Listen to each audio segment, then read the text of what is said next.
in regards to a video of Paul Elam of AVFM continuing to insist that a man can be MGTOW and still get married, I wrote my brief input, and someone asked a question to me that I will be answering here. Artistic Amnesia asks this. I really am new to this and learning about MGTOW, MRA, MRM and such related things. A question I have about MGTOW, and I ask it to you RBK, because you seem to be well versed in the subjects, as well as very articulate.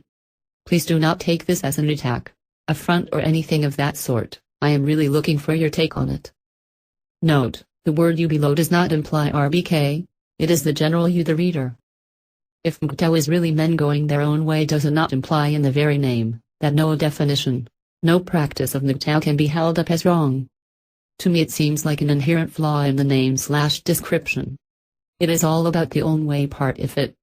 Once your movement's name is about the concept of the individual making his own path, it leaves it open to say that no path chosen can be wrong. If the core of the movement is for an individual man to go his own way, then only that man's choice matters, no matter what it is. If you claim to respect a man's free and individual choice, yet complain it's not correct under the term MGTOW, are you really allowing him to go his own way? I think many of the things that MGTOW advocates are great for many men.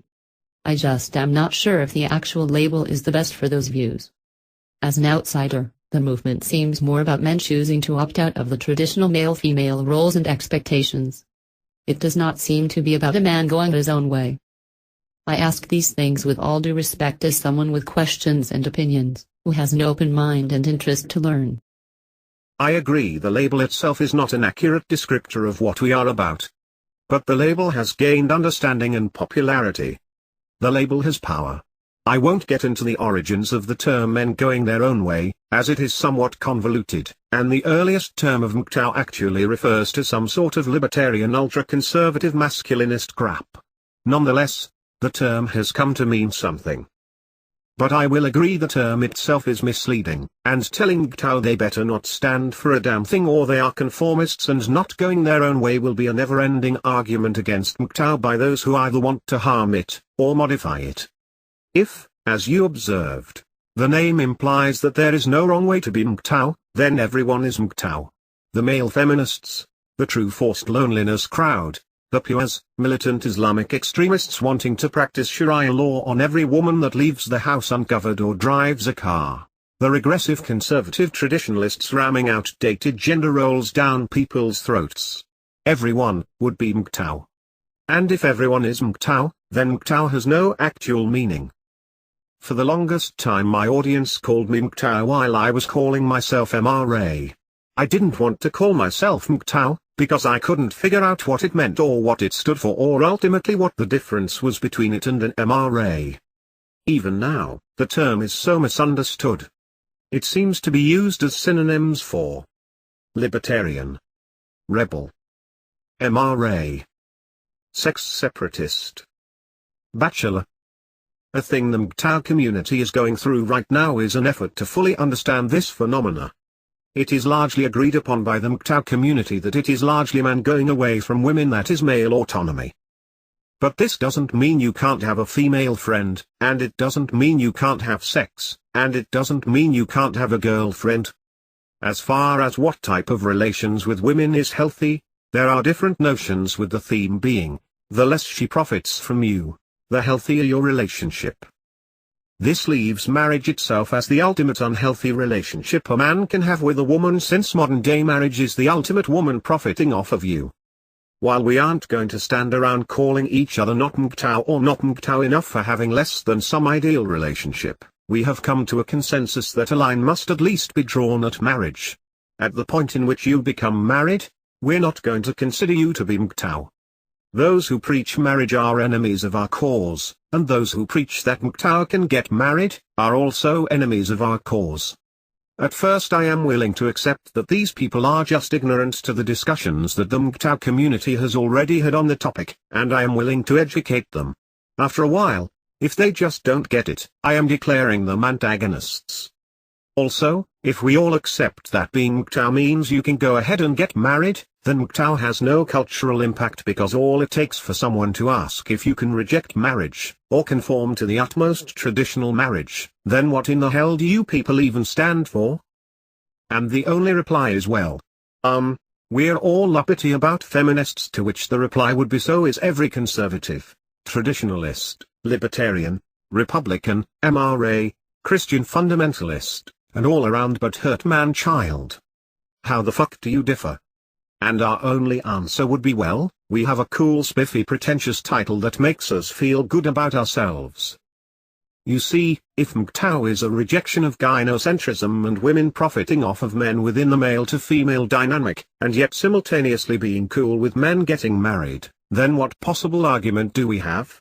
All this nonsense about finding the right woman, learning how to make a marriage work, learn how to weed out the sociopaths, yada yada yada, it all translates to, gentlemen, play the game, play women's game, play their game and learn to be no better at it. Well, no thank you, so long as men are minimizing the risks, and playing the game, women profit, women win. That's all women want you to do, is play their game and figure out how to be man enough to master the game, master their pussy, etc. MGTOW is walking away from the game. Let every other man go the gynocentric way and tip each other off on strategies to maximize their ability to score and minimize the harm women can do to them. Let them play women's game and profit women. Us MGTOW are not going that way, we're going a different way, we are going our way and leaving women behind. Furthermore, there is no reason, none whatsoever, for a man to get married. It is inexcusable. It is bad, period. Any effort to preserve marriage is traditionalist.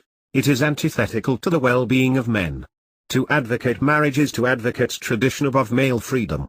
It is antithetical to male well-being. It is thus anti-MGTOW. You can no more be a pro-marriage MGTOW than you can be a male feminist MGTOW. And you can't be married and MGTOW, for the same reason you can't be married and be a bachelor. A difficult thing we face is, we are not anti-married man. We are anti-single man getting married. Even those who do not advocate marriage, are still antithetical to our cause by not denouncing marriage. Obviously many married men will feel offended by our assault on marriage. That's a shame. But they choose to be offended. We're not going to shut up to spare their feelings. Politically speaking, men deliberately rejecting marriage just scares society. It scares, it terrifies, and infuriates everyone who is an enemy to the well-being of men. Good. I want them scared, terrified, panicking, and fighting us. MRAs were seen by everyone that heard of them, as butthurt losers worthy of being laughed at. Crybabies who were just so hurt and socially awkward that they were Peter Pan-like man-children having a temper tantrum that women were not respecting them, and not catering to their male entitlement. Just man-children who couldn't get laid and whines about women not getting in the kitchen and fixing them a sandwich. This is how opposition to feminism was seen, this is what MRAs looked like and how they were treated. MRAs, the anti-feminist community etc. were just laughed at for years until this thing called MGTOW happened. Men walking away from women, not giving them babies, not propping them up with a free ride called marriage, not rescuing them. Just walking away and saying we're done. That has frightened women. In fact, that's why they're all pouring into the MRM and trying to hijack this shit with traditionalism and male ego stroking and fake anti-feminism, because they are scared shitless that more men are going to go their own way. And of course, if MGTOW can be married, then that threat has been eliminated.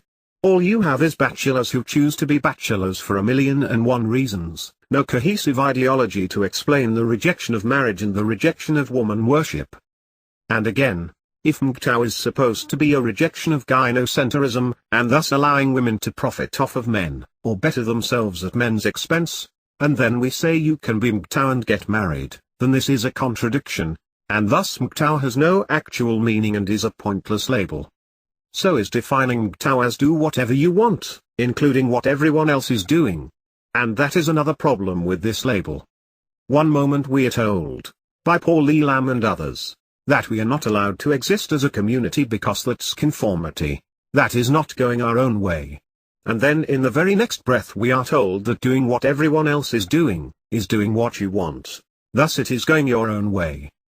As I said, the label MGTOW is not an accurate term for what we are about, and our enemies and hijackers will hyper-focus on the term to make it synonymous with rebel, which we then get told we are not rebels if we have community or consensus. So what do? Change the name of the banner we march under, the philosophy we practice and preach? I say no. It's taken a long time for this label to slowly start reaching the public's ears and pique their curiosity or cause them a panic attack. Changing our label would just re-obscure us for another decade, render all of our old videos and articles useless to the new label, since our older work would teach people about this thing called MGTOW, all the while the new thing that means MGTOW would be called something else. So it's one of those things like choosing a stupid name for a rock band, and then getting some fame. Changing the name at this point would confuse the fuck out of everyone and ruin the fame associated with the earlier name. So it's better to keep the name. P.S. I know re-obscure is not a word,